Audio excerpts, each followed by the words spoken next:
رحل الصديق عن الدار في صحبة خير الأبرار صلوات الله تباركه صلوات الله تباركه ملأ الدنيا بالأنوار. الهجرة رحلة هادينا حمل الإسلام لنا دينا. الهجرة رحلة هادينا حمل الإسلام لنا دينا. فسلام الله على الهادي والكون يردد آمينا.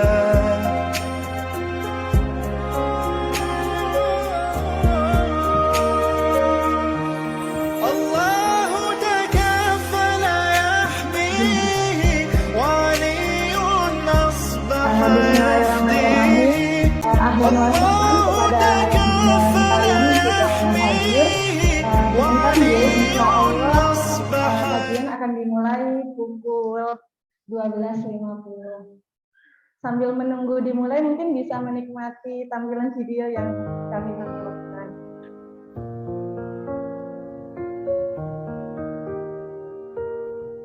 الهجرة رحلة هادينا حمل الإسلام لنا دينا.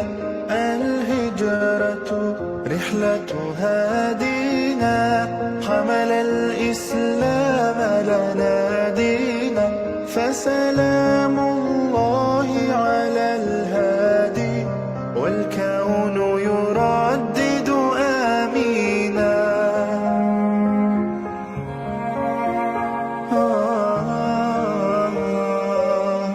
رحل الصديق عن الدار في صحبة خير الأبرار. رحل الصديق عن الدار في صحبة خير الأبرار صلوات الله تباركه صلوات الله تباركه ملأ الدنيا بالأنوار. الهجرة رحلة هادينا حمل الإسلام لنا دينا. الهجرة رحلة هادينا حمل الإسلام لنا دينا. فسلام الله على الهادي والكون يردد آمينا.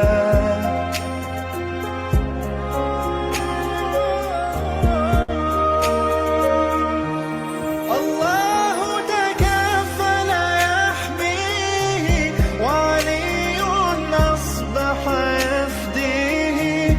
الله تكفل يحميه وعلي أصبح.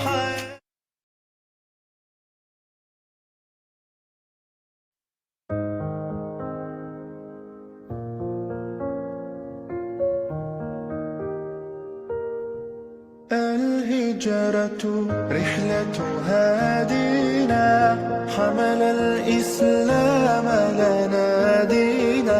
الهجرة رحلة هادينا حمل الإسلام لنا دينا. فسلام الله على الهادي والكون يردد آمينا.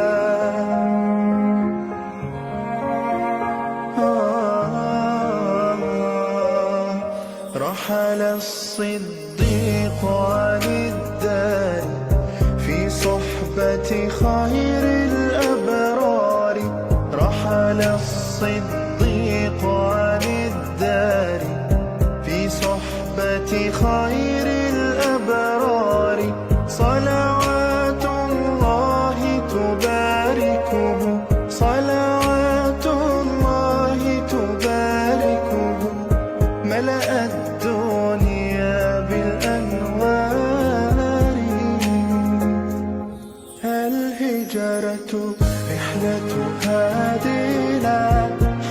الإسلام لنا دينا الهجرة رحلة هادينا حمل الإسلام لنا دينا فسلام الله على الهادي والكون يردد آمينا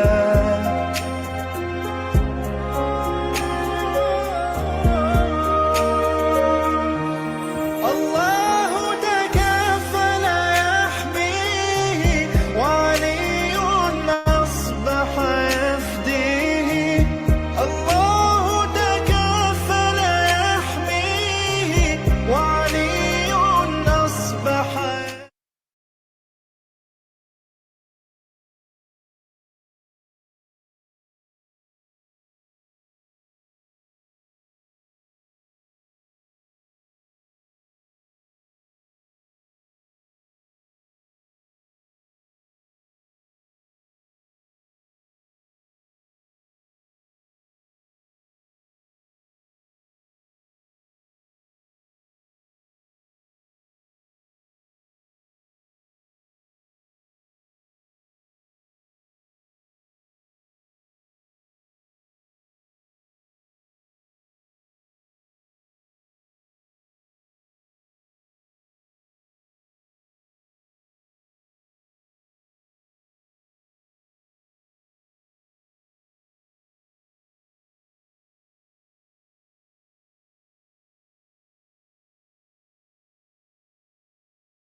Rahim, Afan untuk Bunda mungkin bisa menempati tempat yang depan dulu, Nggih. Bisa maju.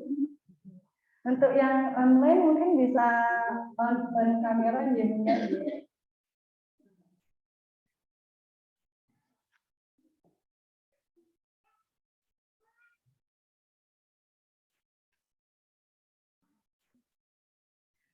Bismillahirrahmanirrahim. Assalamualaikum warahmatullahi wabarakatuh.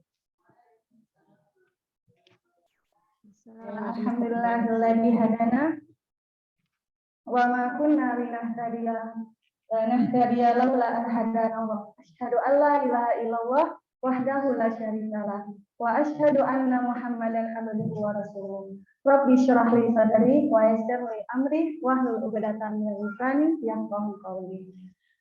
Pertama-tama marilah kita panjatkan puji dan syukur kehadirat Allah Subhanahu wa taala karena berkah dan rahmatnya sehingga kita bisa berkumpul pada siang hari ini dalam keadaan sehat walafiat.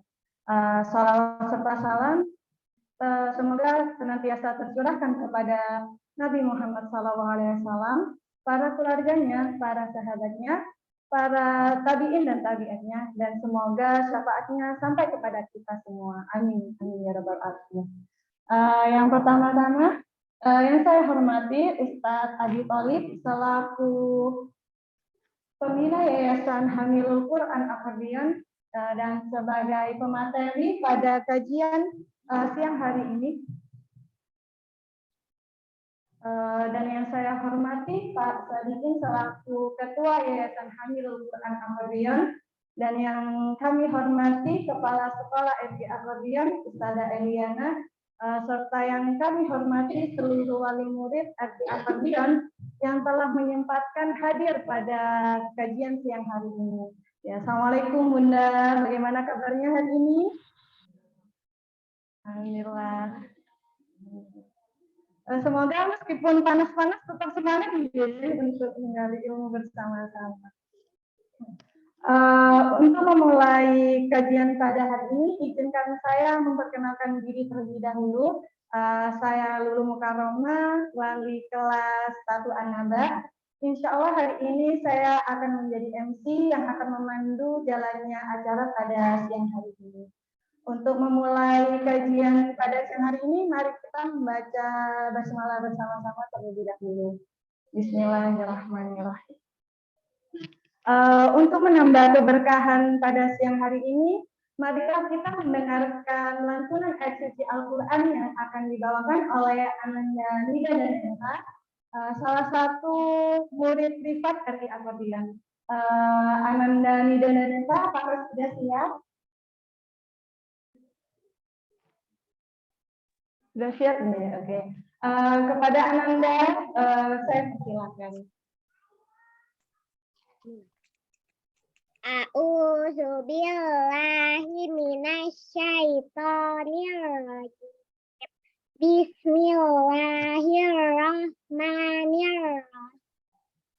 Amma yatasaalun anin naba'il azim alladzi hum fihi mukhtalifun.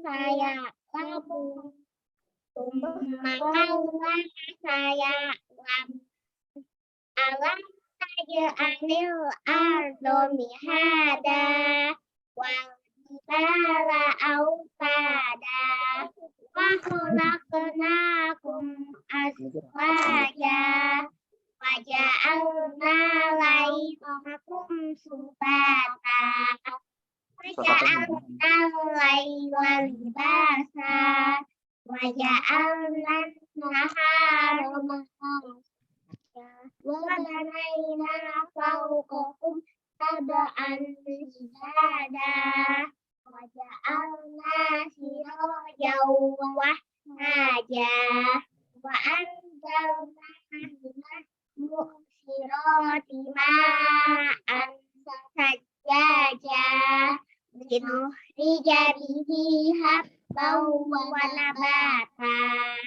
wa jannatin alfafa inna yawmal fasli kana miqatan yawma yunfakhu fi suri fata'tuna afwaja wa futihatis sama'u fakanat abwaba Siratil jibalu fakanat saroba Inna jahannama kanat mirsoda Littogina ma'aba Labisina ahkoba Lakyaduna fiha bardau wala syaroba Yulahabi mau wagostako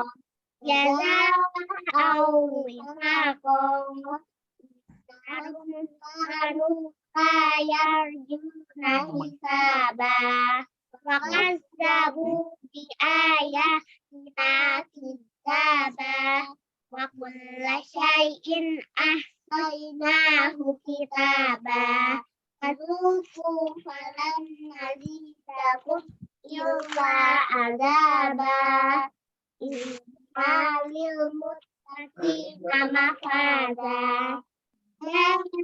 Iko wa ahnaba Wa kawaida at-toba Wa ka'an bihaqo La yasma'una fiha Nabwa walakin daba Jaza'an min rabbika ata'an hisaba Rabbis samawati wal ardi wa ma bainahuma rahmani la yamliku minhu kitaba Yawma yaqumu wal malaikatu saffa la yatakallamuna illa man azina lahu rahmanu wa qala sawaba Zalikal yaumul haqq faman syaa attakhadha ila rabbihi ma'aba Inna anzarnakum azaban qariban Yawma yanzurul mar'u ma qaddamat yadahu wa yaqulul kafiru ya laitani kuntu turaba Sadaqallahul azim Masya Allah, Allahumma hamdul Quran. Jazakallah khair kepada Anda Nida dan Neta yang telah membacakan ayat suci Al-Quran. Semoga kita semua senantiasa mendapatkan berkah dari Allah SWT. Ada sedikit ralat nih Bunda. Jadi Ananda Nida dan Neta ini adalah salah satu murid online RT Afabion yang sekarang sedang ada di Jepang. Jadi meskipun jaraknya terlampau jauh, tidak menghentikan semangat Anda untuk terus mempelajari Al-Quran. Untuk acara selanjutnya yaitu penyampaian materi oleh Ustadz Abi. Kepada Ustadz Abi, waktu dan tempat saya persilakan.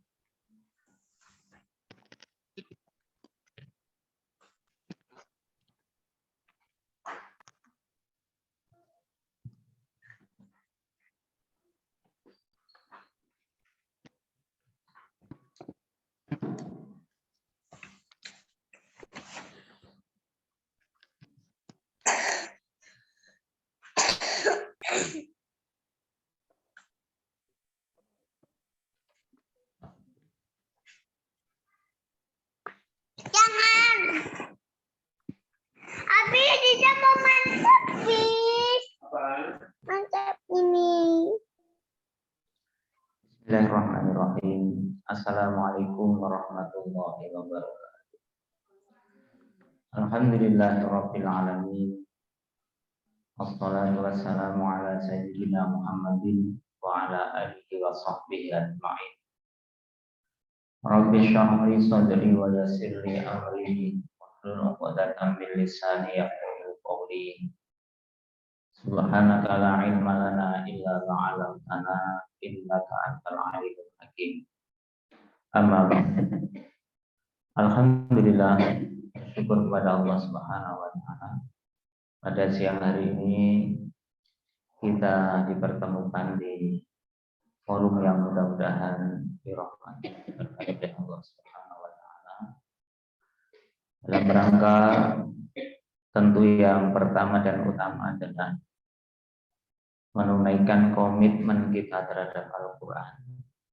Baik itu kita sebagai pribadi, seorang muslim yang beriman terhadap Al-Quran, maupun kita sebagai para orang tua dari anak-anak kita, para calon pengemban Al-Quran. Mudah-mudahan karena berkahnya Al-Quran, kita semua senantiasa dicurahkan berkahnya pula dari Allah Subhanahu wa taala. Diberikan kemudahan semua urusan-urusan kita. Diberikan keistiqomahan di dalam ibadah kita. Diberikan semangat untuk senantiasa bersama Al-Quran. Dan tentu kita berharap kelak termasuk hamba-hamba Allah yang akan mendapatkan syafaat Al-Quran. Amin ya rabbal alamin. Salawat dan salam mudah-mudahan senantiasa Allah limpahkan kepada baginda Rasulullah Muhammad sallallahu alaihi wasallam. Melalui beliaulah kita kemudian kenal Islam ini, karena beliaulah kemudian kita mengenal Al-Quran, melalui beliau pula kemudian kita mampu mempelajari Al-Quran. Bapak Ibu sekalian yang dirahmati Allah Subhanahu wa taala, pada siang hari ini beberapa saat ke depan bersama saya untuk yang kesekian kalinya kita akan bersama-sama mentadabburi dawuh-dawuhnya Rasulullah sallallahu alaihi wasallam, sabda-sabda dari beliau sallallahu alaihi wasallam, tentu masih tidak jauh dan bahkan terkait langsung dengan Al-Quran. Direncanakan untuk pertemuan dengan saya, atau kalau pas saya dihadirkan di forum pertemuan orang tua, direncanakan sebenarnya kita materinya adalah kajian kitab. Kitab tentu terkait dengan Al-Quran. Nah, sementara ini kita atau di pertemuan ini kita talaki atau mengaji kitab Riyadhus Shalihin. Di dalam kitab Riyadhus Shalihin itu di bab 180 itu ada subtema fadlu qiraatil Quran. Ini tema besarnya adalah Kitabul Fadhail, yaitu kitab menerangkan keutamaan-keutamaan. Banyak sekali ibadah-ibadah yang memiliki banyak keutamaan. Tentunya di bab ini salah satunya adalah fadlu qiraatil Quran. Berbicara tentang keutamaan Quran itu sebenarnya tidak sekedar keutamaan di dalam membaca, tapi Quran itu sendiri memiliki keutamaan. Kemudian membacanya memiliki keutamaan, menghafalnya juga memiliki keutamaan, mengkajinya juga memiliki keutamaan, termasuk di dalamnya adalah tadabbur. Mengamalkannya tentu ini menjadi tujuan utama Quran, juga ada keutamaan. Mengajarkannya, mendakwahkannya, dan menjadikan sebagai sumber dari segala sumber hukum itu juga memiliki keutamaan. Nah, di pertemuan ini kita akan menyampaikan terkait dengan fadlu qiraatil Quran, keutamaan membaca Al-Quran. Sekalipun saya yakin ini sudah sering kita dengar, tetapi namanya kajian kitab menjadikan kita lebih tahu dan kita bisa melihat dan mendengar langsung bahwa itulah hadisnya, itulah bunyinya, demikianlah tulisannya dan seterusnya. An Abi Umamah radhiyallahu anhu qala, diriwayatkan dari Abu Umamah radhiyallahu anhu, beliau pernah berkata, Abu Umamah ini maksudnya adalah Abu Umamah Al-Bahili namanya. Nama aslinya sebenarnya bukan Abu Umamah, ya. Nama aslinya bukan Abu Umamah, tapi yang paling terkenal ini adalah beliau disebut Abu Umamah. Beliau pernah berkata bahwa sami'tu, aku mendengar Rasulullah sallallahu alaihi wasallam, mendengar dari Rasulullah sallallahu alaihi wasallam yaqulu, beliau bersabda. Nah, Bapak Ibu sekalian, salah satu keutamaan kita melakukan kajian yang materinya hadis, jadi hadis seperti ini. Salah satu saya bilang keutamaannya itu adalah sering disebut dan diucapkan nama Nabi, ya. Dan di situ juga sering diucapkan doa untuk beliau. Nah, nanti kalau kita mengkaji di bab tentang keutamaan bersolawat kepada Nabi Shallallahu Alaihi Wasallam, itu salah satunya di sana ada hadis, ya. Di sana ada salah satu hadis bahwa Aukamakol, yang maksudnya adalah orang yang paling pelit, ya, orang yang paling kikir, yang paling pelit itu adalah orang yang apabila namaku disebut di sisinya, itu dia tidak menjawab atau dia tidak ikut bersolawat. Nah, makanya dari hadis itu dan termasuk keutamaannya kita mengkaji hadis itu, kita akan sering dan berulang-ulang disebut nama beliau, maka itu kita berkesempatan sekaligus bagian dari adab kita kepada beliau, kita jawab, bentuknya adalah doa kepada beliau. Sami itu aku mendengar Rasulullah sallallahu alaihi wasallam. Tuh, enggak ada yang jawabnya. Ada dalam hati. Dijawab. Kalau jawabnya kalau diucapkan Rasulullah, kita jawab sallallahu alaihi wasallam. Kalau diucapkan sallallahu alaihi wasallam, kita jawabnya Allahumma sholli alaihi. Itu ya. Kita ikut mendoakan. Yang dulu beliau pernah bersabda, atau ketika itu beliau bersabda, Iqra'u, bacalah oleh kalian Al-Qur'an. Fa innahu, karena sesungguhnya dia Al-Qur'an, ya'ti, akan datang yaumal qiyamah, nanti pada hari kiamat. Akan datang syafi'an, memberikan syafaat. Syafaat, memberikan pertolongan. Untuk siapa? Li ashabihi, untuk para sahabatnya. Rawahu, meriwayatkan hadis Muslimun, Imam Muslim.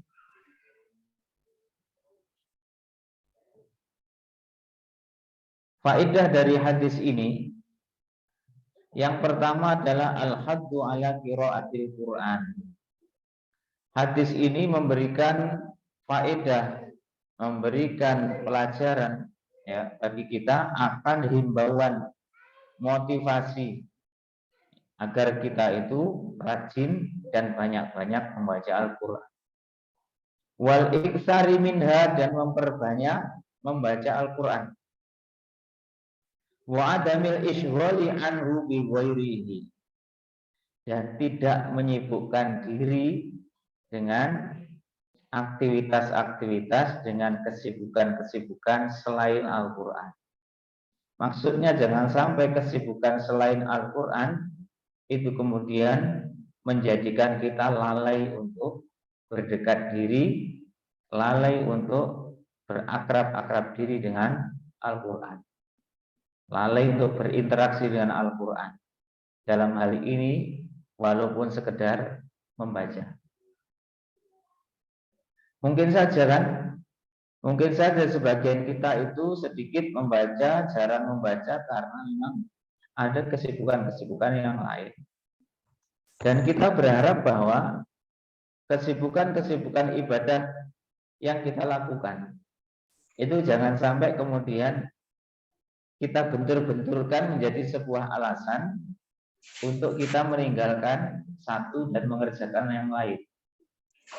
Menjadi alasan mengerjakan yang satu dan meninggalkan yang lain, kecuali sangat darurat. Apalagi ketika bacaan Al-Qur'an itu sudah kita jadikan sebagai wirid. Jadi aurat. Aurat itu jamaknya dari wirid. Bukan aurat ya. Aurat itu bahasa Indonesianya aurat. Jadi wirid. Kalau sudah jadi wirid, jadi amalan rutin wirid itu.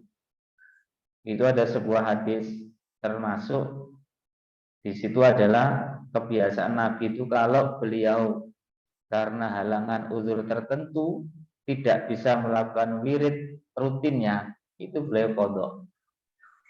Dan para ulama sudah membiasakan seperti itu. Ya, baca sholawat, apa istighfar, membaca Quran, termasuk bacaan-bacaan yang lain. Bahkan kalau Nabi itu salah satu wiridnya itu adalah salat malam. Beliau kalau terlalaikan, mungkin capek, mungkin sibuk dan sebagainya, tidak sholat malam, itu beliau ganti sholat di siang harinya itu 12 rakaat. Ya, saya pernah mendapatkan hadisnya. Itu yang pertama. Yang kedua, Allah Subhanahu wa taala yasfa'ul Qur'ana fi ashabihi. Allah Subhanahu wa taala itu memberikan syafaat kepada Al-Qur'an untuk para sahabat-sahabat Al-Qur'an. Siapa yang disebut dengan sahabat Al-Qur'an? Siapa sahabat Al-Qur'an? Siapa, Bu? Halo? Mau mantuk ya, memang jam-jam segini dia. Enaknya tidur, istirahat. Acaranya ini tadi menurut saya memang ya, karena nggak ada penggantinya. Akhirnya pagi saya nggak bisa, bisanya siang.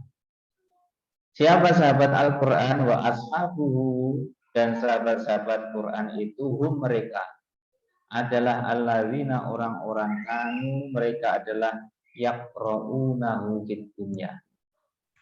Sahabat Al-Quran itu pertama adalah mereka yang membacanya di dunia. Wa ya'maluna bihi, dan mereka beramal dengan Al-Qur'an. Ternyata tidak hanya membaca saja, tapi yang mengamalkan Al-Qur'an. Kalau sudah diamalkan, berarti itu sudah melewati beberapa tahap. Tahap apa? Tahap mempelajarinya. Tahap apa? Tahap mentadabburinya. Tahap apa? Tahap memahaminya. Berarti ketika wayah malu nabi, yaitu tentu dia sudah mempelajari tafsirnya, ya, memahaminya, bahkan sudah mengajarkannya. Walaupun bisa jadi di antara kita itu cukup dengan membacanya dan kemudian mengamalkannya. Tapi termasuk mengamalkan Quran itu ya mengajarkannya sebenarnya. Ya, termasuk bagian pengamalan Quran itu adalah mengajarkannya. Sebagaimana yang dilakukan oleh para nabi dan rasul itu, mereka itu wa yu'allimuhumul kitaba wal hikmah. Ya, para rasul itu tugasnya adalah mengajarkan Al-Qur'an, mengajarkan al-hikmah. Di antara penjelasannya al-hikmah itu hadis. Kemudian yang kedua, atau hadis yang kedua dalam subbab ini adalah wa'an an-Nawas atau wa'anin Nawasi ibni Sam'an radhiyallahu anhu qala. Sami'tu, aku pernah mendengar Rasulullah sallallahu alaihi wasallam. Rasulullah sallallahu alaihi wasallam yaqulu, beliau bersabda, yu'ta, akan didatangkan yaumal qiyamati, nanti pada hari kiamat, bil Qur'ani, Al-Qur'an, wa ahlihi, dan ahli Al-Qur'an. Di sini juga disebutkan siapa ahli Al-Qur'an itu. Ahli Al-Qur'an itu adalah alladzina, orang-orang yang kanu, mereka adalah ya'maluna, beramal bihi, dengan Al-Qur'an. Itu ahli Al-Qur'an. Dan tentu kalau sudah mengamalkan, yang saya pahami, apalagi kalau digabungkan dengan hadis yang di atas, itu enggak hanya mengamalkan dalam artian kemudian mengabaikan hak lain, hak Quran yang lain. Tentu ya tadi itu membaca dengan sebaik-baik bacaan, dipahami, kemudian diamalkan, yaitu ahli Quran. Ya, ahli Quran. Nanti di hari kiamat itu akan didatangkan Al-Quran bersama para ahli Al-Quran, yaitu mereka yang membacanya dan mengamalkannya di dunia dulu. Aqdumuhu suratul Baqarah, yang mana nanti surah Al-Baqarah itu mendahulunya. Wa Alu Imran, dan surah Ali Imran. Ngapain ini dua surat ini nanti?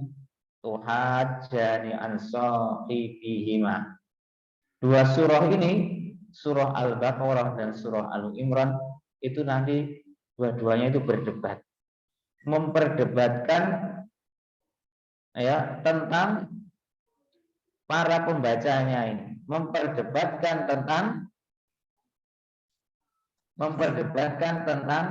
mengamalnya ini, yang mengamalkan surah Al-Baqarah dan mengamalkan surah Al-Imran, memperdebatkan terkait dengan ganjarannya, mungkin terkait dengan apa balasannya, terkait dengan keutamaan dia, terkait dengan anugerah Allah kepada dia di hari kiamat, dan seterusnya dan seterusnya. Nah, maka dikatakan di sini tuhajani, itu maksudnya adalah tujadilani anitali laumal amil bima. Jadi mereka itu berdebat terkait dengan orang-orang yang membacanya dan orang-orang yang mengamalkan dua surah ini, ya, surah Al-Baqarah dan surah Al-Imran. Dengan demikian maka ya di antara pelajaran di dalam atau dari hadis ini, ya, pelajaran dari hadis ini hanya disebutkannya bahwa surah-surah Al-Quran itu atau di antara surah-surah Al-Quran itu memiliki keistimewaan khusus. Yang tentu lebih aman itu adalah pemahaman bahwa keistimewaan itu ditetapkan oleh Allah dan Rasul-Nya. Karena boleh jadi ada sebagian kita memahami bahwa ada surah-surah tertentu itu istimewa karena pengalaman. Ya, karena pengalaman. Ya mungkin boleh saja dipraktekkan. Tetapi yang paling aman itu adalah meyakini, memastikan, dan mengamalkan surah-surah tertentu, bahkan ayat-ayat tertentu yang dilandasi oleh ketetapan Allah dan Rasulnya. Itu lebih aman. Tapi ya itu tadi, ada sebagian kita itu yang menganggap istimewa surah dan ayat tertentu karena pengalaman. Ya, karena pengalaman. Walaupun pengalaman ini mungkin didorong oleh apa ya? Oleh paham tertentu atau mungkin mendapat ilham. Ilham kan mungkin saja Allah berikan kepada siapapun kan, selain Nabi dan Rasul. Pada orang-orang soleh mungkin. Maka kemudian muncullah ada sebuah kumpulan ayat-ayat dari sebagian surah-surah Quran atau bahkan kumpulan doa-doa yang kemudian disebut kumpulannya itu, bukunya itu disebut dengan mujarrabat. Pernah dengar? Mujarrabat itu kalau di toko-toko itu pinggir jalan itu ada kitab mujarrabat. Ya, mujarrabat itu maksudnya adalah kumpulan doa-doa, amalan-amalan dari pengalaman-pengalaman. Ya. Oh ayat ini ketika dibaca sekian-sekian misalnya dalam waktu tertentu, loh kok ada keutamaannya gini. Ya, contoh. Ini saya cerita saja, cerita untuk membandingkan tentang ini tadi. Misalnya, karena surah Yusuf misalnya ya, surah Yusuf itu berkisah tentang Nabi Yusuf. Dan Nabi Yusuf itu parasnya kan elok banget gitu ya, sampai wanita-wanita ketika itu di surah Yusuf itu sendiri menganggap wah ini malaikat, bukan manusia ini. Saking bagusnya gitu. Karena surah Yusuf itu diantaranya bercerita tentang Nabi Yusuf yang seperti itu. Nah, ada sebagian ibu yang hamil itu sering membaca surah Yusuf dengan harapan nanti anaknya lahir fisiknya bagus kayak Nabi Yusuf. Ya sebenarnya seperti itu, enggak kemudian serta-merta dilarang, enggak begitu. Tinggal alur pemahamannya bagaimana. Kalau alur pemahamannya adalah dibuat tawasul, boleh. Tawasul dengan bacaan Quran surah Yusuf agar Allah memperkenankan harapannya begini-begini. Yang kemudian biasanya ditentang oleh banyak ulama itu kalau mengkhususkan sesuatu yang tidak dikhususkan. Nah, biasanya begitu. Ya, kalau sekedar ya saya kira nggak apa-apa. Bertawasul dengan bacaan Quran itu kan amal soleh, boleh, masyru' itu ya. Misalnya lagi surah Maryam. Surah Maryam. Maryam itu kan wanita istimewa. Ya. Dari urutan para wanita-wanita salihah di dunia itu Maryam yang menempati urutan pertama. Baru nanti menyusul Ibunda Khadijah, baru nanti menyusul Asiyah ya. Asiyah ya. Yang istrinya itu ya. Baru nanti menyusul Fatimah dan seterusnya. Itu disebutkan misalnya di surah Al-Maidah itu ya, terkait nazarnya istrinya Imran. Ya, nazarnya istrinya Imran bahwa bayi yang ada di kandungannya akan dipersembahkan untuk mengabdi kepada Allah. Ternyata itu yang keluar perempuan dan seterusnya, itu kisahnya seperti itu. Intinya Maryam itu istimewa. Akhirnya ibu-ibu yang hamil ada yang senang, banyak membaca surah Maryam. Biar bayinya bisa bicara.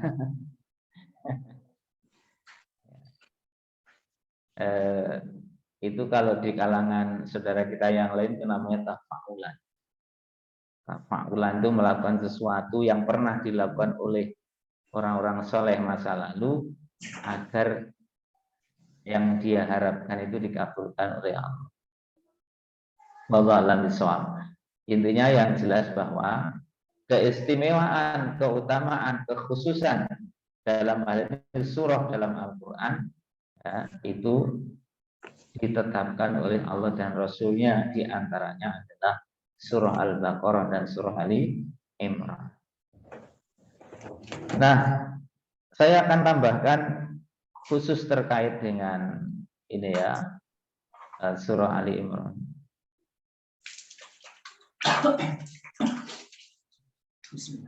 Maksud saya surah Al-Baqarah dan surah Ali Imran. Anna Rasulullah sallallahu alaihi wasallam qala la taj'alu buyutakum maqabira. Janganlah jadikan rumah-rumahmu itu maqabira, kuburan. Maksudnya dijadikan sepi gitu loh. Sepi, enggak ada aktivitas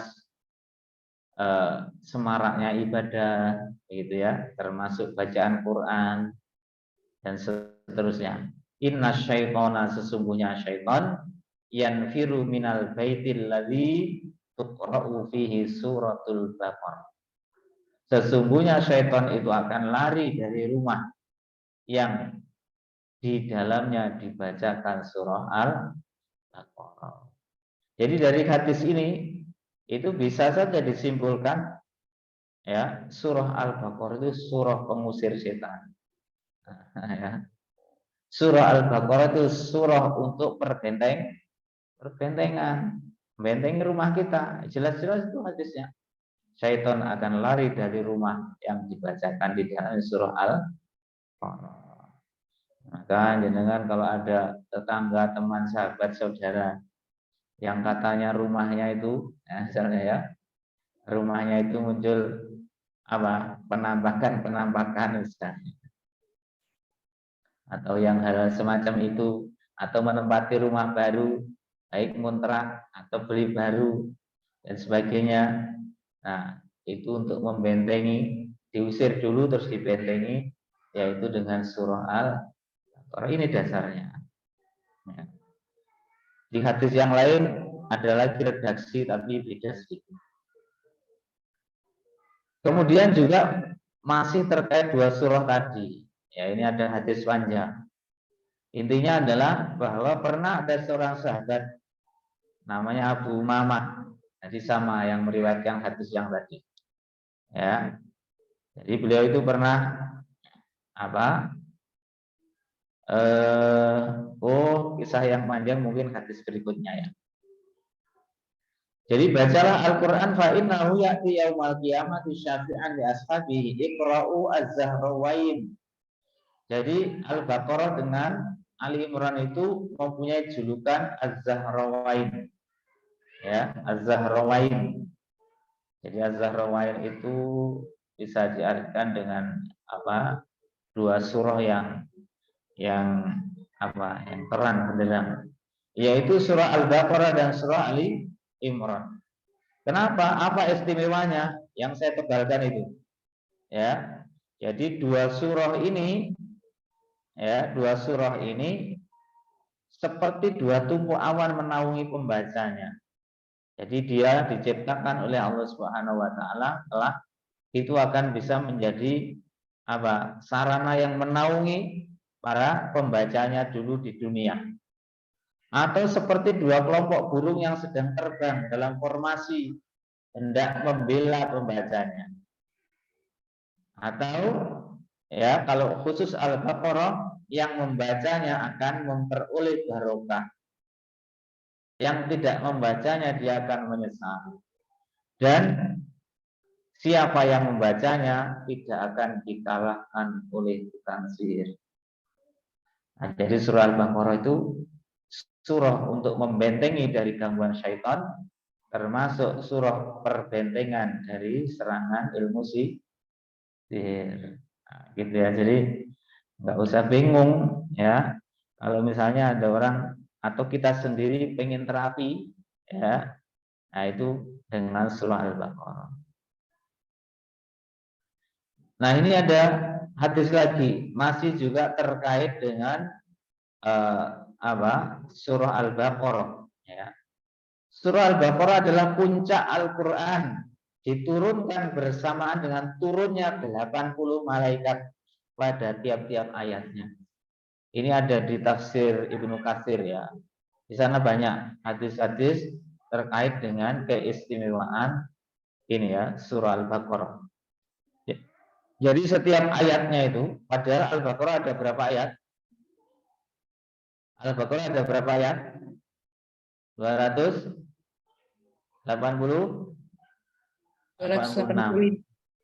Ya. Itu setiap ayatnya itu ya turun 80 malaikat. Kali sekian ayat ya 286, berarti yang ngawal turunnya Al-Baqarah itu malaikat itu jumlahnya sangat banyak. Ini menunjukkan keistimewaan surah Al-Baqarah.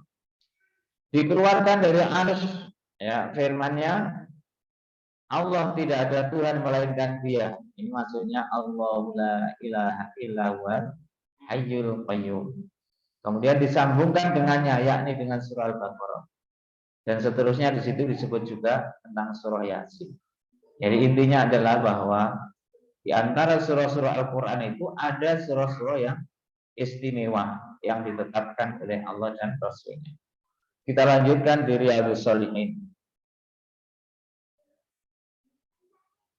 Pelajaran dari hadis ini adalah yang pertama bahwa Al-Quran syafi'un li ashabihi yaumal qiyamah. Al-Quran itu kelak akan menjadi juru penolong bagi para sahabatnya kelak nanti di hari kiamat. Akan diserupakan apa saja yang dikehendaki oleh Allah Subhanahu wa taala. Ya. Bisa diserupakan tadi itu sebuah naungan. Ya, kalau nanti dikubur itu ya, itu dia akan menjadi pembela ketika itu terkenal itu hadis itu.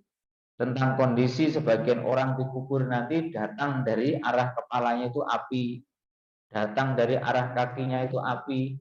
Nah, terus dihalang-halangi oleh Quran itu. Ketika ditanya kenapa kamu lakukan seperti itu, Quran menjawab karena dulu dia di dunia memberikan perhatian kepada pembaca aku. Nah, ini penting. Apalagi nanti khususnya surah Al-Mulk itu terkait bagaimana nanti kondisi kita saat itu. Kemudian pelajaran yang kedua dari hadis tadi ya, bahwa nanti di hari kiamat akan didatangkan Quran beserta para ahlinya. Kemudian mendahului mereka itu surah Al-Baqarah dan surah Ali Imran. Ini dikatakan oleh pensyarah hadis ini bahwa al-ilmu yaqtadi al-amal. Ilmu itu menuntut untuk diamalkan. Ilmu itu menuntut untuk dipraktekkan. Wa illa kana hujjatun ala sahibihi yaumal qiyamah. Nah, ini berat. Ya. Sehingga kalau tidak diamalkan, ilmu itu akan menghujat. Berarti ini artinya negatif. Ilmu itu akan menghujat pemiliknya nanti di hari kiamat. Termasuk ilmu Al-Quran.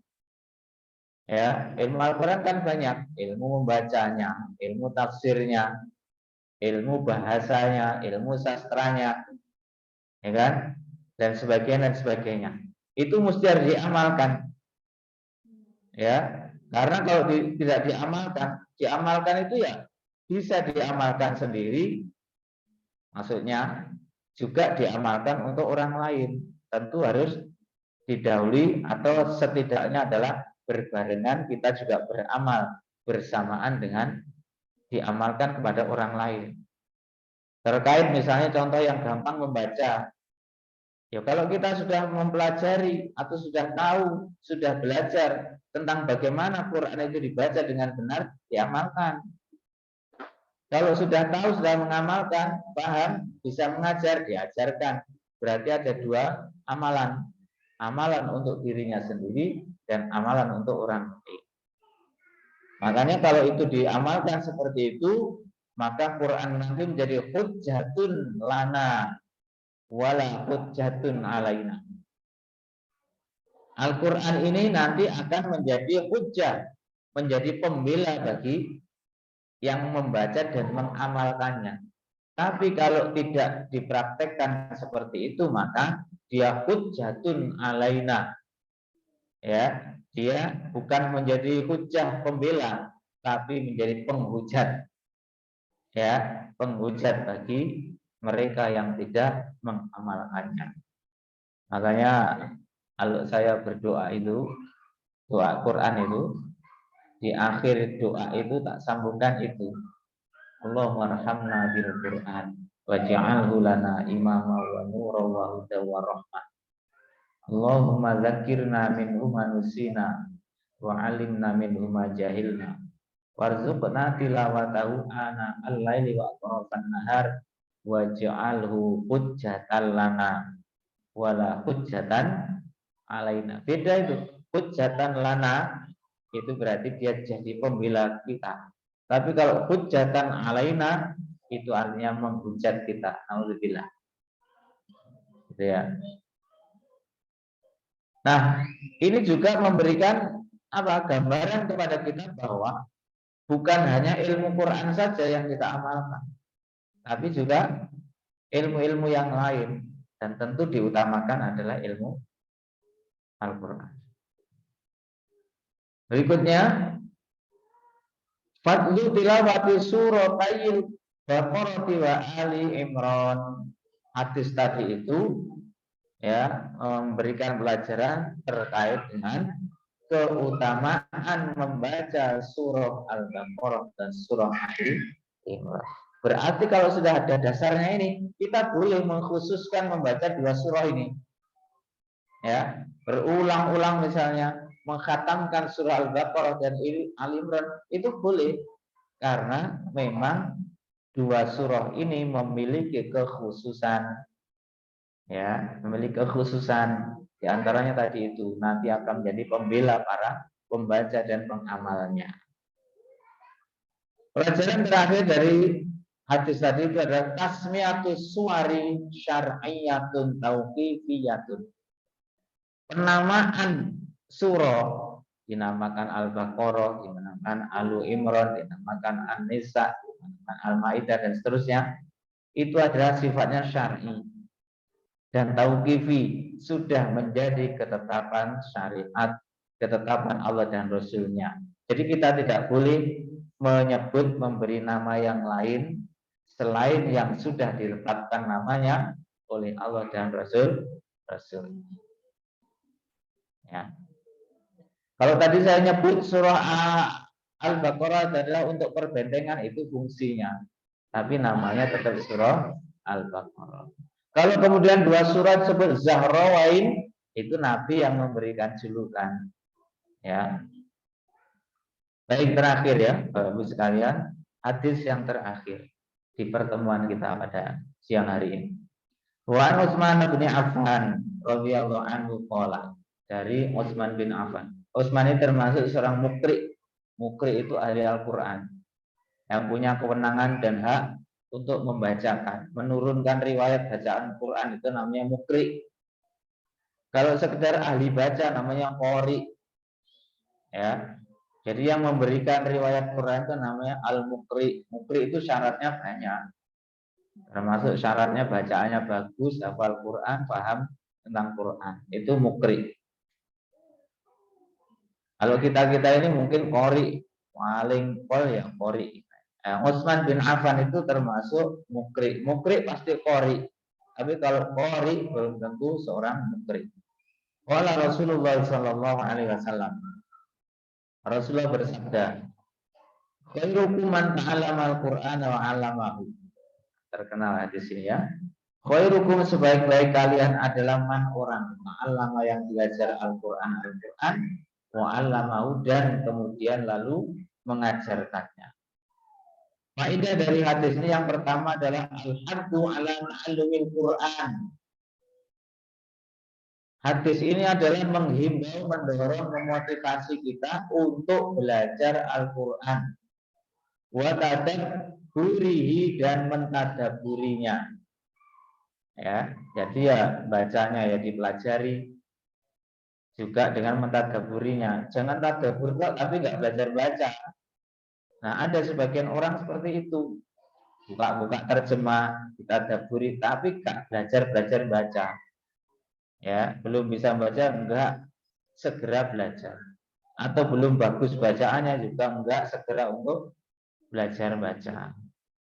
Padahal itu bagian yang tidak bisa terpisahkan kalau kita ingin menjadi sahabat Quran yang mendapatkan hak untuk diberikan syafaat Quran nanti di hari kiamat. Jadi kita jangan sok pede ya. Jangan sok pede itu gimana? Saya tak beramal yang lain saja, saya tak puasa, saya tak sholat. Ya bagus, pintu surga itu kan banyak, pintu sholat, pintu puasa, pintu sedekah. Tapi persoalannya itu kita tidak pernah tahu dan bisa memastikan apakah sholat kita itu adakah yang memastikan bahwa sholat kita nanti bisa untuk buka pintu surga dari pintu sholatnya? Belum tentu. Kan banyak kriteria sholat yang memang bagus.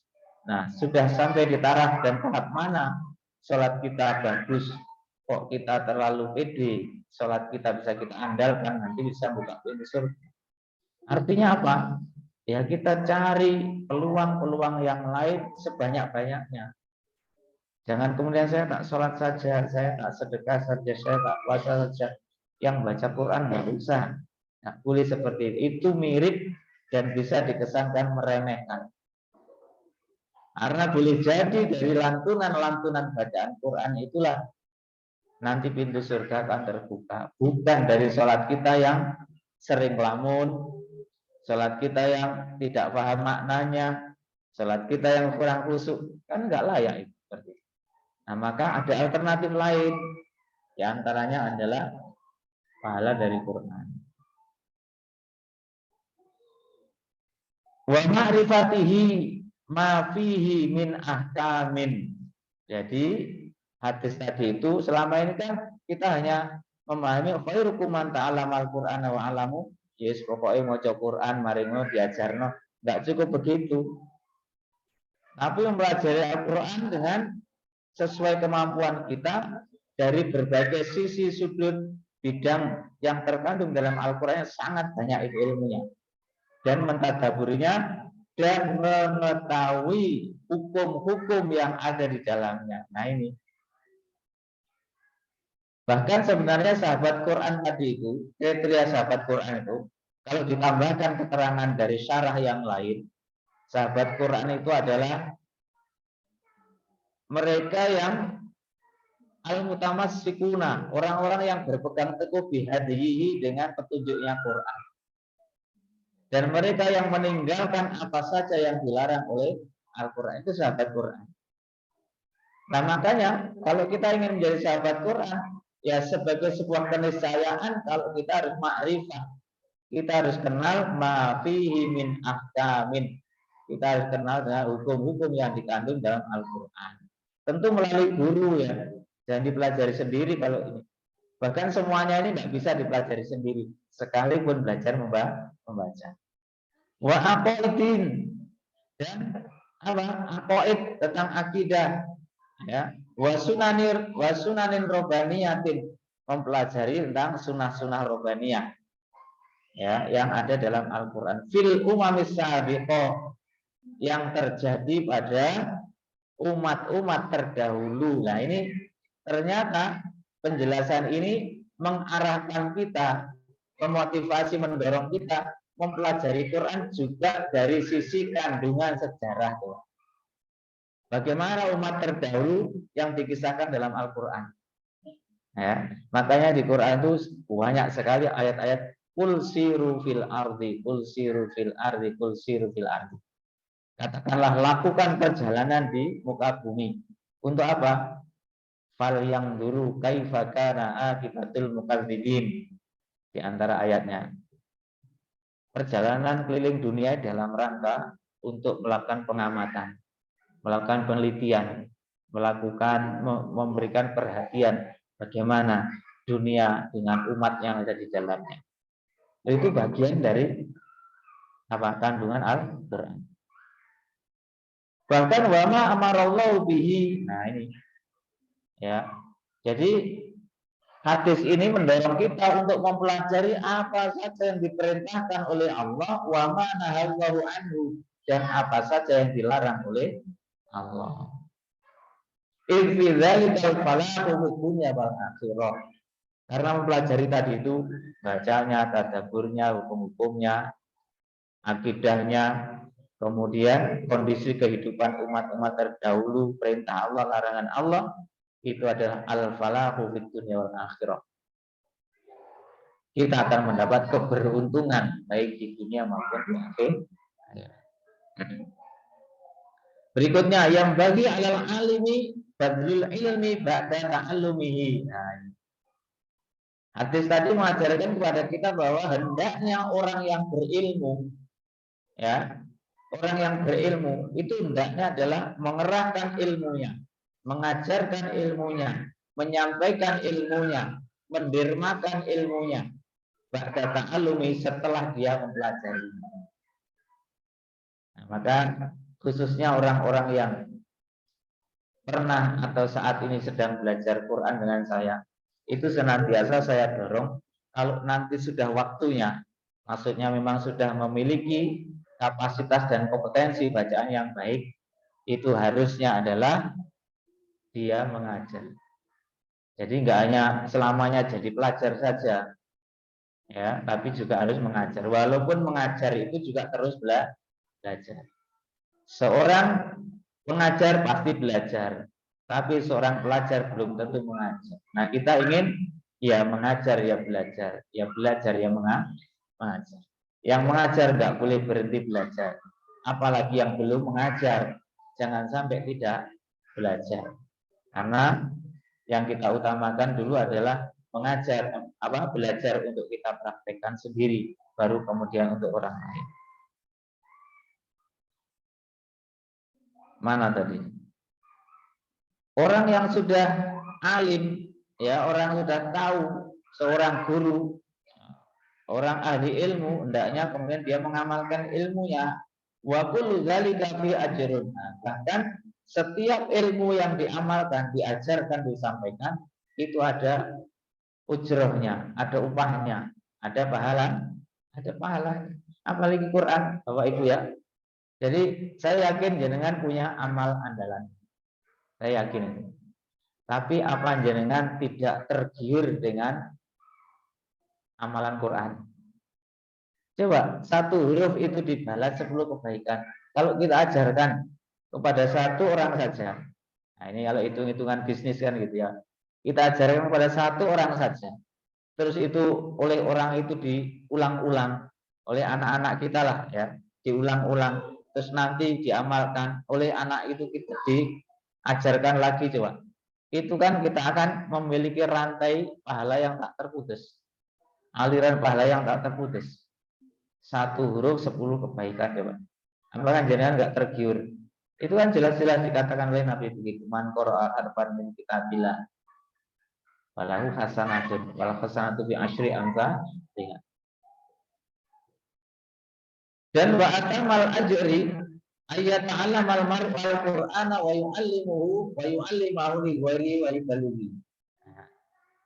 Dan upah atau pahala yang sempurna atau sempurna pahala, paling sempurna pahalanya itu adalah kalau seseorang itu belajar Quran lalu diajarkannya kepada orang lain, itu lebih sempurna dibanding baru sekedar belajar atau belajar saja tapi tidak diajarkan. Tapi jangan dibalik, nggak belajar ngajar, wah ini musibah ini. Oh, nggak belajar kok ngajar, nanti malah dia tersesat dan menyesatkan, itu namanya. Kan dia melakukan kesalahan dan membuat orang lain salah. Tapi kebalikannya, belajar kemudian diajarkan. jangan mengajar belum pernah belajar, itu namanya nekat. Ya, boleh seperti itu. Kemudian yang keempat, tasrifun liman ta'allama syai'an minal Qur'an. Kemuliaan, ya, kehormatan. Jadi suatu kemuliaan dan suatu kehormatan bagi orang yang belajar sesuatu dari Quran. Belajar hurufnya, belajar pengucapannya, belajar nulisnya, belajar kandungannya, macam-macam. Ya. Walaupun manzilatahu bima ta'lam. Nah, jadi sebuah kehormatan dan kemuliaan bagi orang yang belajar walaupun sedikit dari Al-Quran, dan kedudukannya akan tinggi, derajatnya akan tinggi sebab dari ilmu yang dia telah ketahui. Nah, tentu tinggi di hadapan Allah. Mungkin di hadapan manusia biasa, tapi di hadapan Allah walaupun kecil dibalas, ya, oleh Allah. Kemudian terakhir, qari'ul Quran. Nah ini ya, penting ini. Qari'ul Quran min ghairi muallimin. Nah ini ternyata bukan saya saja yang mengkampanyekan tentang ini, tapi pensyarah kitab ini. Pembaca Quran yang tidak memiliki guru, jadi belajar sendiri, autodidak, atau dari YouTube gitu ya. Qari'ul Qur'ani min ghairi muallimin, membaca Quran yang tidak memiliki guru, ya, la yaqdiru alaihi, dia tidak akan mampu membaca Quran. Min haitsu qiraati. Kenapa? Lima fihi tajwidun wa ahkamun.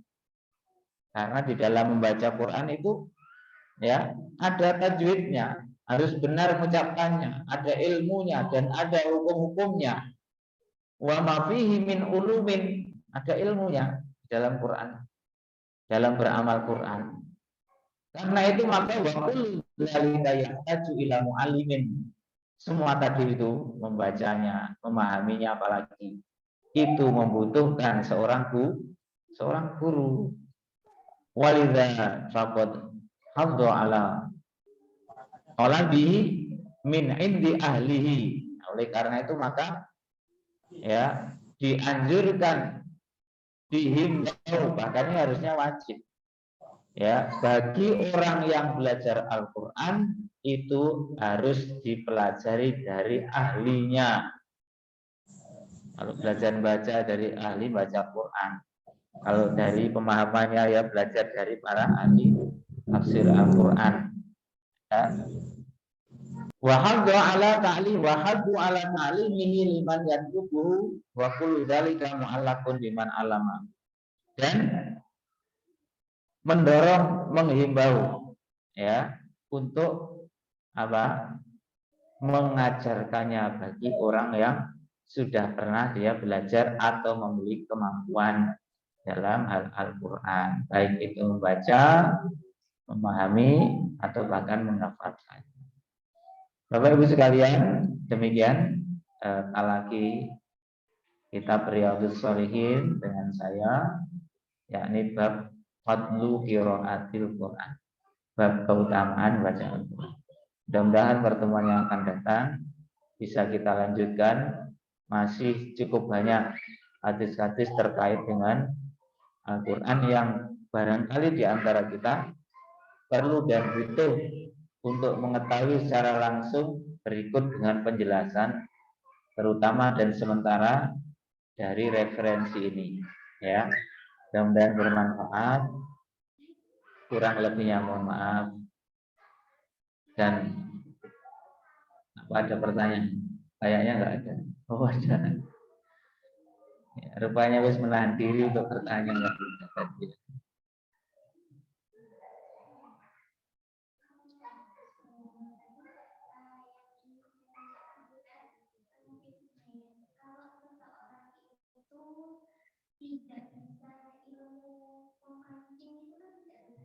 Ilmu apa?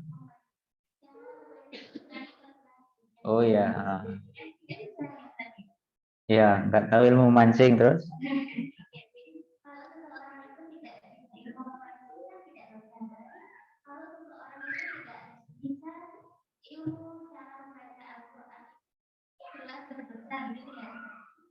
Ya, terus pertanyaannya.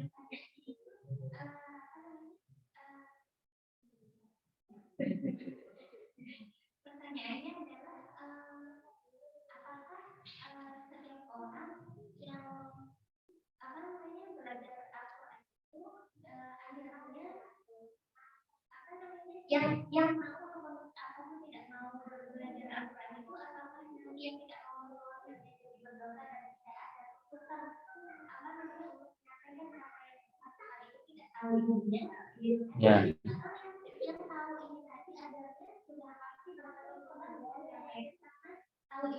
ya. Hmm.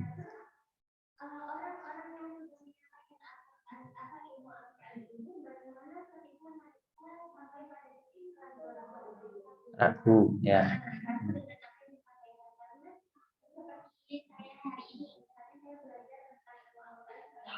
Hmm. Ya, ya.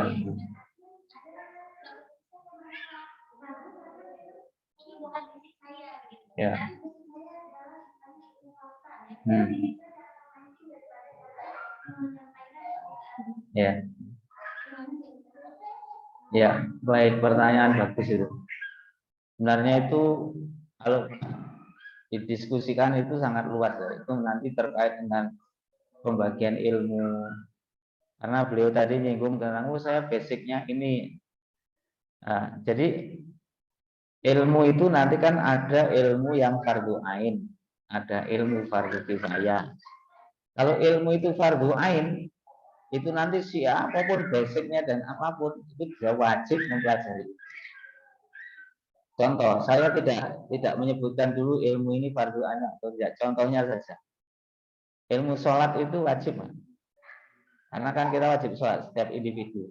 Jenengan mau insinyur, jenengan mau apa, tukang mancing gitu, atau semuanya kan belajar ilmu itu. Kenapa? Terkait kewajiban individu ini contoh. Nah sekarang kita kerucutkan lagi terkait dengan Quran. Tadi kan yang ditanyakan jenengan tentang ilmu. Sekarang mengerucut di Quran. Kalau terkait kita kerucutkan lagi dibaca. Ya, jadi ilmu baca Quran atau tentang baca Quran. Nah, baca Quran itu ada dua terkait itu. Tentang ilmu baca Quran dan bacanya itu. Ini dua hal yang berbeda. Ilmu baca Quran dan bacanya. Nah, kalau membaca Quran dengan benar, yaitu wajib, semua orang nanti akan dituntut kalau dia membacanya tidak benar. Tapi tentang ilmu untuk bisa baca Quran, ini untuk baca Quran ya, itu enggak wajib ain, tapi wajib kifayah. Jadi kalau di sini misalnya saya sudah belajar ilmu tajwid, sudah jenengan enggak gugur kewajiban jangan untuk belajar itu. Tapi jenengan membaca Quran harus benar itu wajib individu. Dan orang bisa membaca Quran dengan benar, nggak harus tahu ilmu tajwid. Tapi orang bisa membaca Quran dengan benar lewat guru, gitu. Paham ya? Jadi mungkin selama ini kita bayangan kita membaca Quran benar harus menguasai ini ini makhluk, ini sifat. Itu nggak wajib, itu teori itu. Yang wajib itu jangan praktekkan dengan benar itu. Tapi kalau kemudian logika kita gini, kalau untuk membaca Quran dengan benar saya atau kita harus tahu ilmunya, jadi wajib. Kalau begitu, polanya begitu.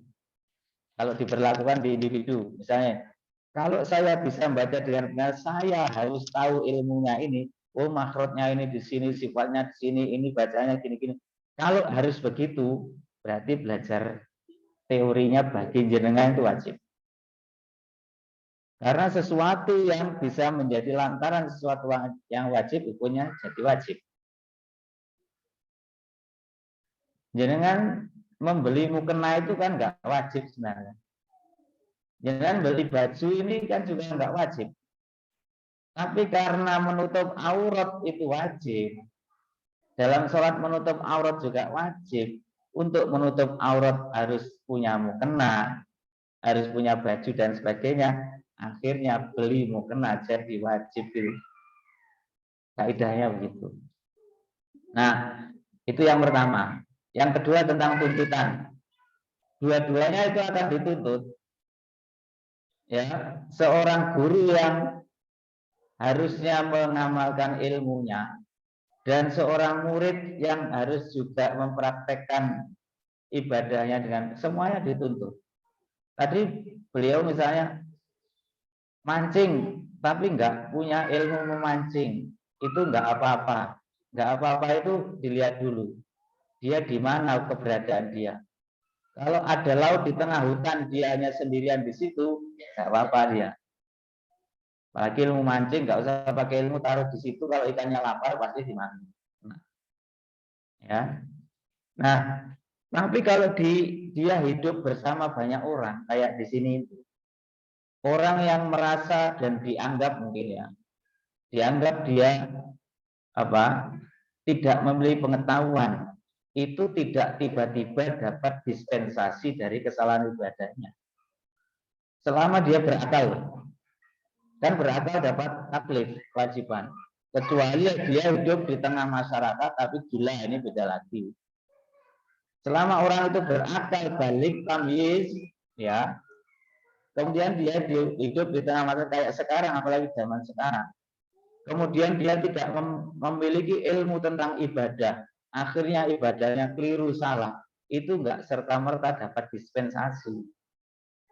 Oke lah, mungkin saja pada kondisi tertentu dia dapat dispensasi untuk ibadah yang salah, tapi dia enggak dapat dispensasi dari kewajiban bertanya, dan dia enggak bertanya. Padahal kan dia bisa mikirkan, oh saya kok begini, kok enggak sama ya dengan suara teman saya yang bacanya. Ini contoh baca aja. Kan maksudnya orang berakal harus mencari tahu, kok enggak sama bacaan saya dengan orang itu. Ya jangan-jangan saya yang keliru, itu harusnya nyari tahu. Ketika dia masih berakal, punya nalar, enggak mencari tahu, mungkin ibadah yang keliru tadi dimaafkan. Tapi dia pasif, enggak mencari tahu, nih yang enggak dimaafkan. Dan ini kalau berulang, akhirnya berdampak pada ibadah yang keliru berulang-ulang, gara-gara nggak mau mencari. Nah sekarang yang berilmu, para guru, dapat tuntutan juga. Dia sudah tahu, tapi nggak mau memberitahu. Nah sama saja, bisa jadi ini lebih berat, ya, karena tadi ada ilmu yang sudah Allah berikan, tapi dia tidak amalkan. Nah makanya dua-duanya ini sebenarnya harus kerjasama harusnya. Nah kadang-kadang dua-duanya ini egois, kadang-kadang dua-duanya ini. Guru kepingin didatangi murid, murid kepinginnya diajak oleh guru. Tapi nomenanya sekarang kan begitu. Atau ada yang begitu. Jadi guru diem saja, gak ada orang minta diajari, dia gak ngajar. Ini ya keliru. Ya. Dan juga fatal lagi kalau dia nggak tahu terus nggak nyari guru. Nah harusnya apa? Ya guru ya nyari murid, murid nyari guru. Tapi kalau nanti di bab yang lain, bab lain tentang ilmu, itu sebenarnya yang pantas harus bergerak dulu adalah murid. Makanya ada ungkapan dari Imam Malik itu, al ilmu yu'ta wala ya'ti. Ilmu itu didatangi, bukan datang. Berarti yang lebih dahulu datang siapa? Guru atau murid? Muridnya. Kan dia sebenarnya yang punya masalah itu kan dia. Ya, guru itu masalahnya hanya dia nggak ngajar itu aja. Tapi kan dia sudah belajar, dia sudah tahu. Dia bisa beramal untuk dirinya. Lah ini murid nggak tahu, nggak mau nyari tahu. Nah akhirnya kadang zaman sekarang gurunya ngalah. Nyebar flyer, nyebar pengumuman. Ayo belajar, aku bisa ngajar. Itu merendahkan derajat ilmu sebenarnya. Maka kadang-kadang saya itu ya ambil tengah-tengah. Kadang-kadang dalam rangka karena kita itu harus dai namanya dai kan ngajak. Jadi kalau guru saja, guru ya, di situ ada ilmu, sebenarnya ya nggak datang dia mestinya. Jadi murid yang datang. Tapi kalau dai sekaligus guru ya sudah, ya dia nyari orang, ya bahkan mendatangi, ayo tak urui, ayo tak ajar. Dan termasuk saya ini mungkin walaupun dengan berbagai cara dan di ruang-ruang lingkup tertentu sering nawarkan itu. Nawarkan di takmir masjid, nawarkan pada teman, ayo belajar, tak ajari. Online juga boleh, offline tambah bagus. Tapi juga nggak sedikit orang yang ogah-ogahan, ya. Padahal itu sebenarnya yang bermasalah itu yang nggak bisa itu. Nah sekarang dunia ini kan terbolak-balik. Guru malah sungkan karo murid ya, gitu ya. Harusnya kan murid ini yang harus mencari gurunya. Makanya ungkapan orang dulu itu, ya. Ungkapan orang dulu itu timbo itu golek sumur, bukan sumur golek timbo. Sekarang sumur muter-muter golek timbo, bingung mengeluarkan airnya. Karena air ini memang juga harus dikeluarkan. Air walaupun bening itu kalau mengendap tetap berpenyakit. Apalagi airnya kok kotor. Nah ilmu kalau didiamkan itu juga nanti berbahaya. Makanya harus dizakati, disedekahi dengan cara diajar. Nah, maka ayo kerjasama.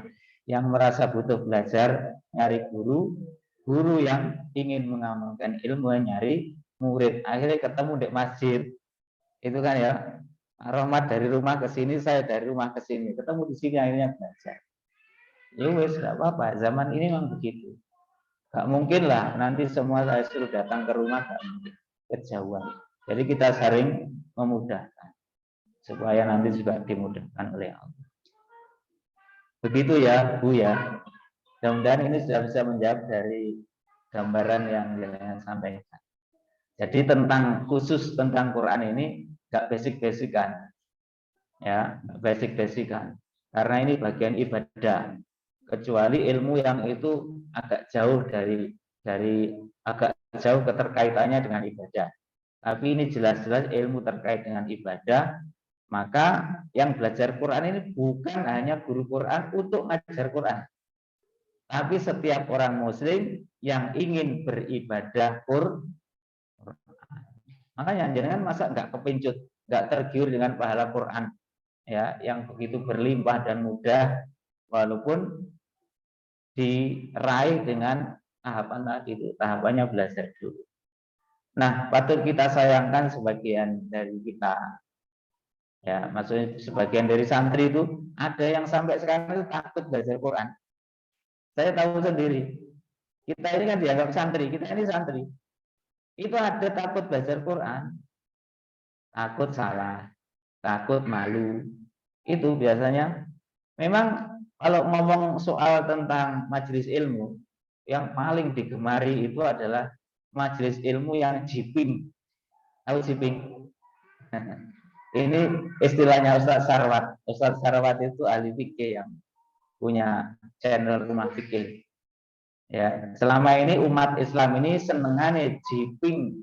Jiping itu ngaji nguping. Senengane nguping tok dengar itu paling nikmat kan? Bahkan sambil tidur nggak masalah. Ya untuk pahala. Pahala tidur di majelis ilmu. Yang ngaji nyimak kitab, yang ngaji ikut apa berbicara, mengungkapkan, bersuara, itu sedikit digemari orang. Di antara contohnya adalah taksim Quran. Orang akan senang kalau mendengarkan khutbah. Kayak ini saya ngobrol ini kan orang masih banyak tertarik. Karena iso disambil apa-apa. Ya, disambil ngelamun ya iso, sambil dengan mohon maaf buka IHP juga bisa, sambil baca-baca bisa. Tapi kalau sudah ditaksin, maksudnya materi taksin, ayo coba baca.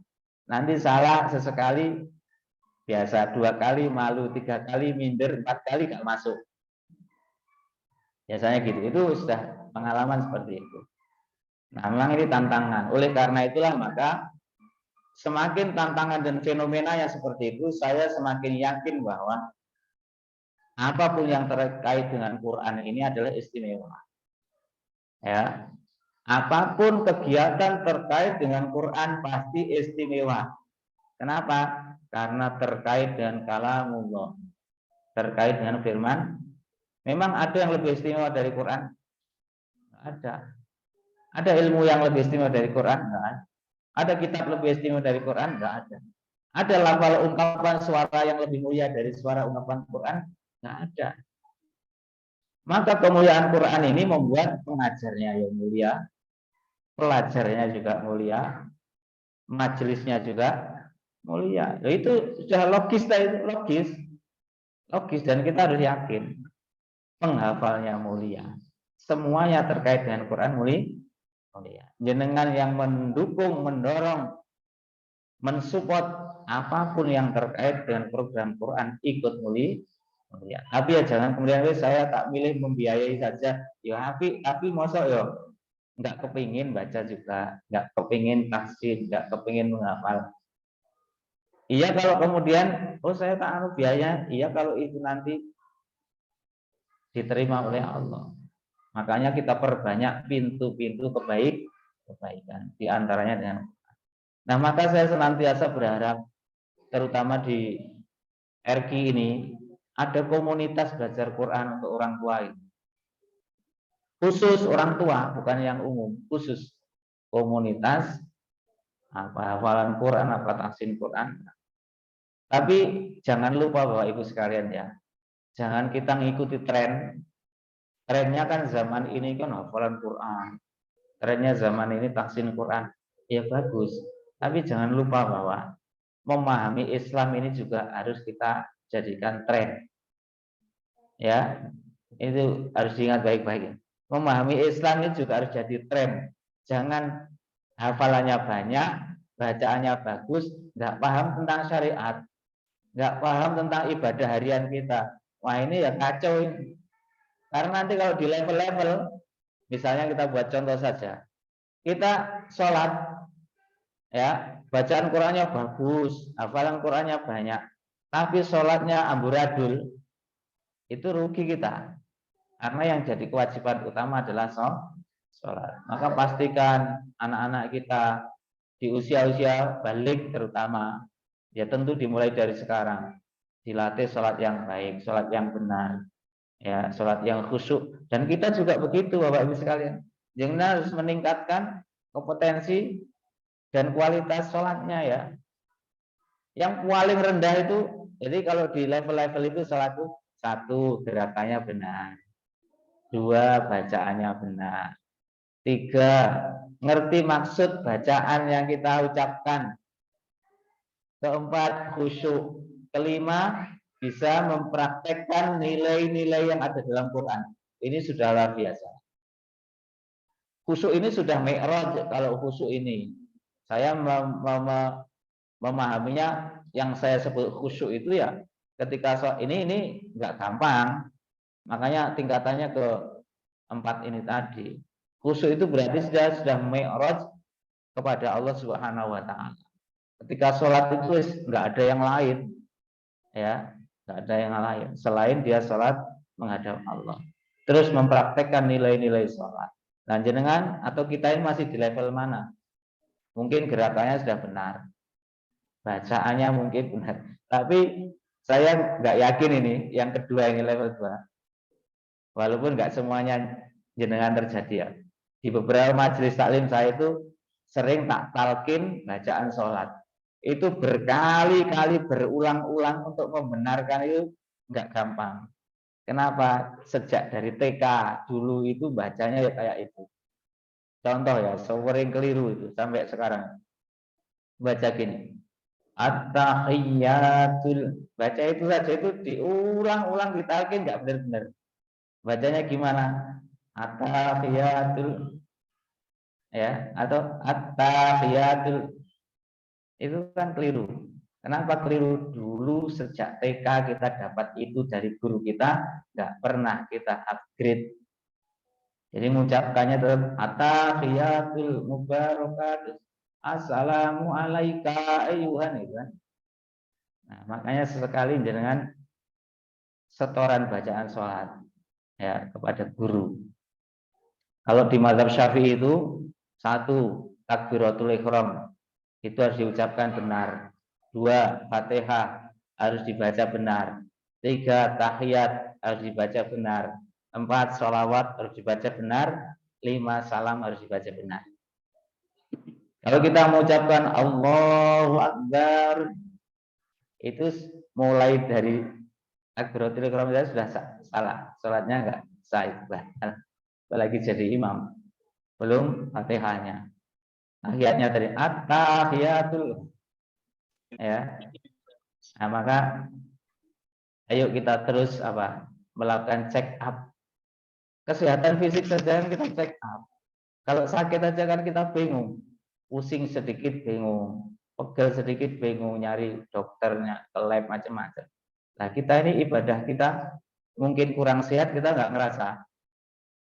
Supaya ngerasa tahu gimana, di check up, ya, dicekkan kepada guru. Coba saya tak baca doa iftitah saya benar apa enggak?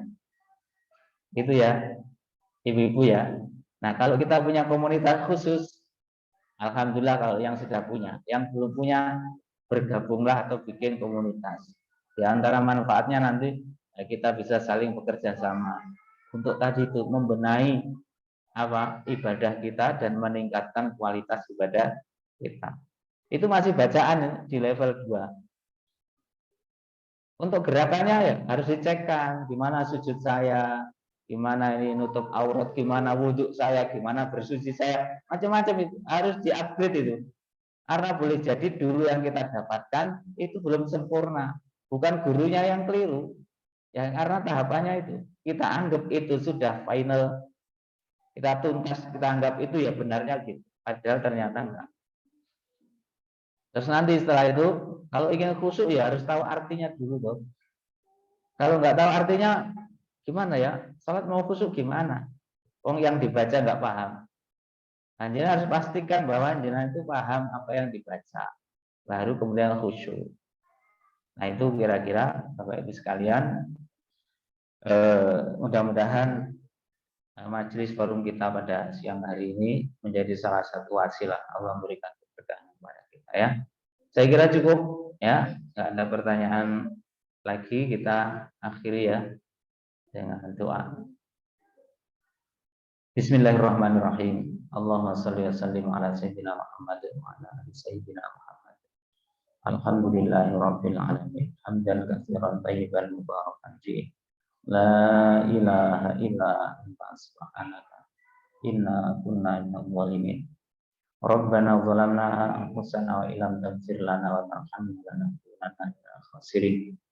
Rabbana ighfir lana wa liwalidayna wa limasyayikhina wa li asatidina wa li ikhwanina wa liman ahsana alaina wa lil mu'minina yauma yaqumul hisab. Rabbana hab lana min azwajina wa dhurriyyatina qurrata a'yun waj'alna lil muttaqina imama. Rabbana hab lana minas salihin. Rabbana hab lana minas salihin. Rabbana hab lana minas salihin. Allahumma ja'alna talamidana wa auladana wa dzurriyyatina min ahlil Qur'an wa ahlil ilmi wa ahlil khair wa la taj'alna wa iyyahum min ahli syarri wal dhair. Allahumma arhamna bil Qur'an waj'alhu lana imama wa nuran wa rahmah. Allahumma dzakirna minhu ma nusina wa 'allimna minhu ma jahilna warzuqna tilawatahu ana al-laili wa atrafan nahar. Waj'alhu hujjatan lana wa la hujjatan alaina ya rabbal alamin. Allahumma anfa'na bima 'allamtana wa 'allimna ma yanfa'una wa zidna ilma. Rabbana atina fid dunya hasanah wa fil akhirati hasanah wa qina adzabannar. Wa adkhilnal jannata ma'al abrari ya azizu ya ghaffar ya rabbal alamin. Wa sallallahu ala sayyidina Muhammad wa ala alihi washabbihi wasallam. Subhana rabbika rabbil izzati amma yasifun wa salamun alal mursalin walhamdulillahi rabbil alamin. Subhanakallahumma wa bihamdika asyhadu an la ilaha illa anta astaghfiruka wa atubu ilaik.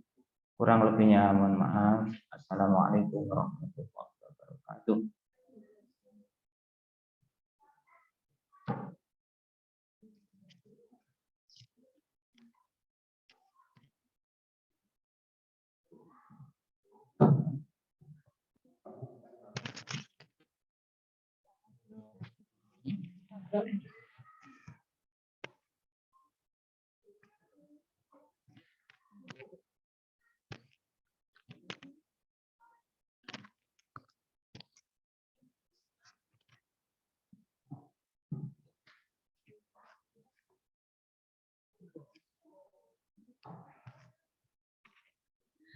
Jazakallahu khairan kepada Ustadz Ali yang telah menyampaikan materi yang sangat luar biasa. Semoga semua ilmu yang kita dapatkan pada siang hari ini dapat kita terapkan di kehidupan sehari-hari kita.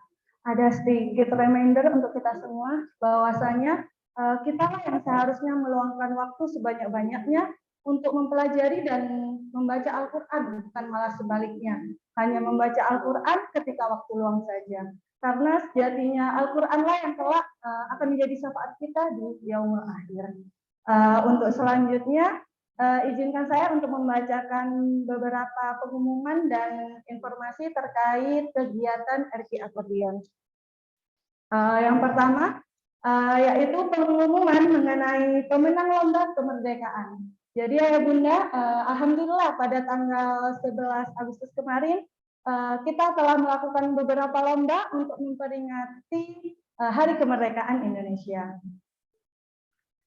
Yang pertama, pemenang lomba kategori estafet Wijaya APM pagi yaitu Ananda Kenzi dari kelas 3 Al-Mujadalah dan Ananda Umarayan dari kelas 1 Ananda. Selanjutnya, pemenang lomba kategori tidak nama surat untuk kelas offline sore dimenangkan oleh Ananda Wahdan dari kelas 3 Al-Hasyr. Untuk lomba memasukkan pensil ke botol untuk kelas offline sore, offline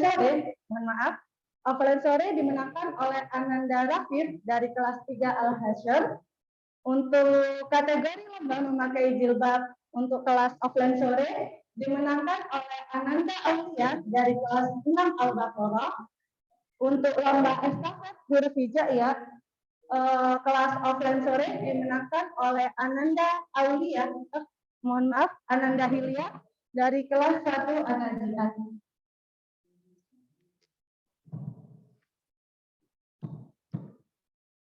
Dan untuk pemenang lomba musik mainan kelas offline sore dimenangkan oleh Ananda Aulia dari kelas 2 Al-Qalam. Sedangkan untuk lomba mewarnai kelas online dimenangkan oleh Ananda Sarah kelas online pagi, dan lomba tebak nama surat dimenangkan oleh Ananda Arya dari kelas 6 Al-Qalam.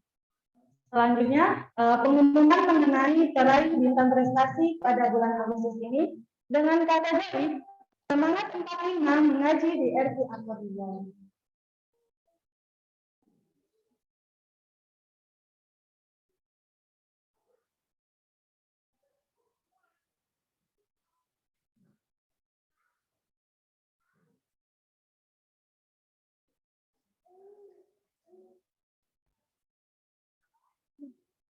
Yang pertama, barakallah kepada Ananda Asila Ma'azani, peraih bintang prestasi dari kelas 1 Ananda. Selanjutnya, barakallah kepada Ananda Rian Haridatila, peraih bintang prestasi dari kelas 1 An-Naziat. Barakallah kepada Ananda Akbar Saki Zafran, peraih bintang prestasi dari kelas 1 Abasa. Dan barakallah kepada Ananda Ilyas Rushidan, peraih bintang prestasi dari kelas 1 Atapir. Selanjutnya, barakallah kepada Ananda Maulana Safaras Al-Faul Haq, peraih bintang prestasi dari kelas 2 Al-Qalam. Barakallah kepada Ananda Alfi Laisha, peraih bintang prestasi dari kelas 2 Al-Haqqah. Dan Muhammad Hafiz Kanji, peraih bintang prestasi dari kelas 3 Al-Mujadalah. Asima Nabila Nada, peraih bintang prestasi dari kelas 3 Al-Hasyr. Rafanda Sanum Haluluna, peraih bintang prestasi dari kelas 3 Al-Muntahana. Dan yang terakhir, barakallah kepada Ananda Netsa Sadiqo Aulia, peraih bintang prestasi dari kelas 6 Al-Baqarah. Selanjutnya ada sedikit informasi terkait kelas talaki dan tahfiz muslimah untuk umum dan kelas tasin putra offline dan online telah kami buka. Untuk ayah dan bunda sekalian yang mungkin berminat bisa langsung menghubungi PC yang tertera di poster yang telah kami sebarkan, dan mohon bantuannya untuk menyebarluaskan poster, dan semoga Ini bisa menjadi salah satu ladang dakwah untuk kita. Dan yang selanjutnya, kajian dan forum orang tua ini akan dilakukan secara rutin, sebagaimana yang tertera di buku akademik. Jadi nanti untuk ayah bunda setelah ini bisa buka-buka kembali buku akademik yang telah dikirim oleh wali kelas masing-masing. Di sana tertera terkait kegiatan-kegiatan yang akan diadakan oleh RT Akordion ke depannya. Dan yang terakhir, informasi yang ingin saya sampaikan adalah setelah kajian ini ditutup, akan diadakan forum orang tua dengan wali kelas masing-masing. Jadi setelah ini ayah bunda bisa langsung menemui wali kelas masing-masing untuk mendiskusikan terkait pembelajaran Ananda ke depannya. Alhamdulillah, tidak terasa ternyata kita sudah berada di ujung acara. Sekali lagi saya ucapkan terima kasih kepada ayah dan bunda yang telah menyempatkan hadir pada kajian siang hari ini, baik yang secara online dan offline. Semoga ilmu-ilmu yang kita dapatkan pada siang hari ini dapat kita terapkan di kehidupan kita sehari-hari. Saya sebagai MC izin undur diri. Kurang lebihnya saya mohon maaf. Wassalamualaikum warahmatullahi wabarakatuh.